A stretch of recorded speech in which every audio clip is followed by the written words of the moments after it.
Hey y'all, welcome back. Peter Schmidt here, and today I'm introducing the planets. It's been so long since I've recorded a video. I have no idea when the last time I've done that and posted it to YouTube, I should say. But we're back now, and my new album, The Planets, is released. I just wanted to do this for the internet, for all the people who would have loved to make it to my launch event. This is basically just a summarizing of the concepts and my ideas and my plans and all that stuff for this album. And I will eventually come out with videos, describe Pluto through Mercury, running through the sets and the actual songs themselves and all of that stuff too. So I'm excited for that to come out. But I really want to get a quick shout out to my buddy Strider Moore over at Cool Dude Productions. He's basically masterfully done 3D modeling and rendering of the planets in such a cool way that we were like, oh, we could make music videos for these songs that I've put together.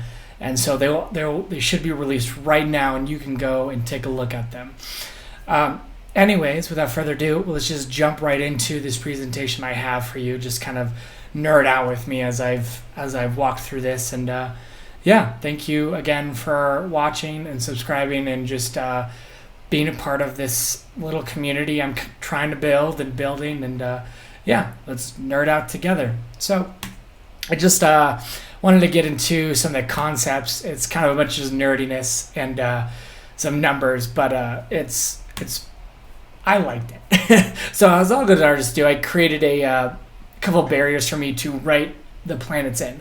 Basically, I didn't want this to sound like me whatsoever, out of this world, I guess. But I know you can only get away from yourself so much. So basically, I took each planet and their representative number, Mercury 1, Venus 2, and I basically used those numbers to choose the keys, to choose chords, and even choose some of the instrumentation. As an example, let's look at Pluto. Pluto's the ninth planet in the solar system, according to me at least.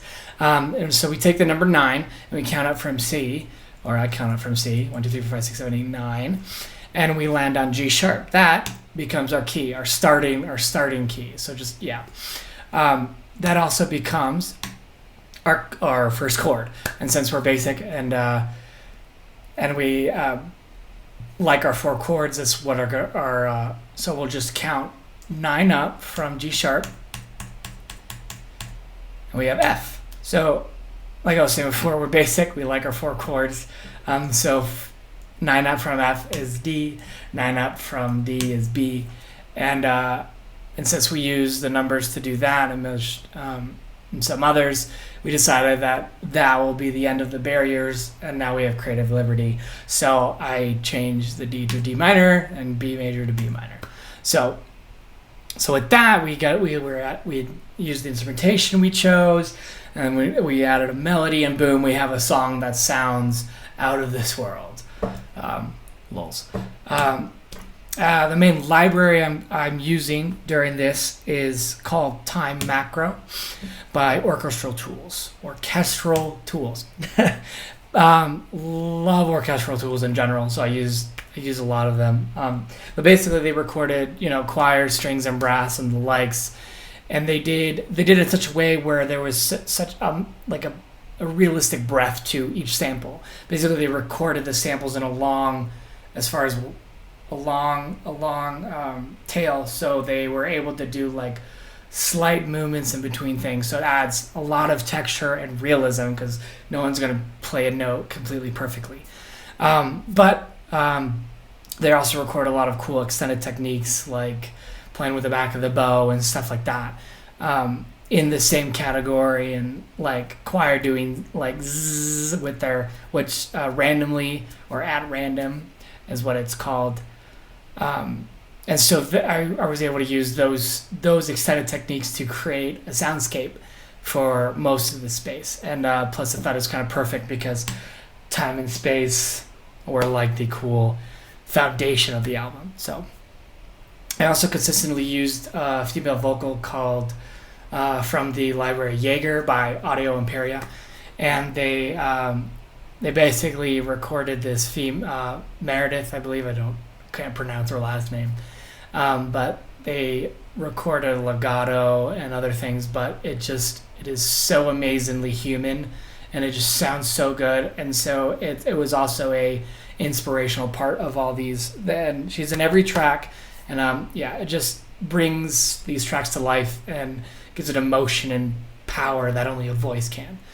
So now into the more creative aspects. I decided I didn't want to be inspired or to be grounded in like Holst or other composers or mythology or other fictional stories, but I wanted to be purely by the imagery alone. Just purely the image of the planet is the main conductor of inspiration to me.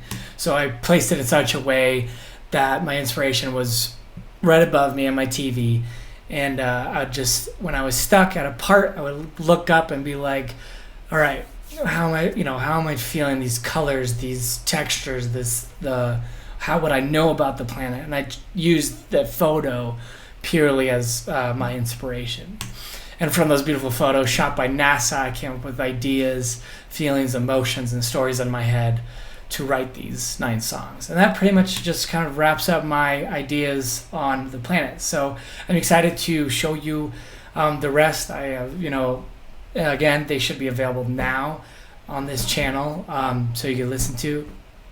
I'm excited to bring out more content and bring the actual showcases of the DAWs, the stacks, the tracks, and all that. So stay tuned, subscribe for more, and we'll catch you on the next one. Peace.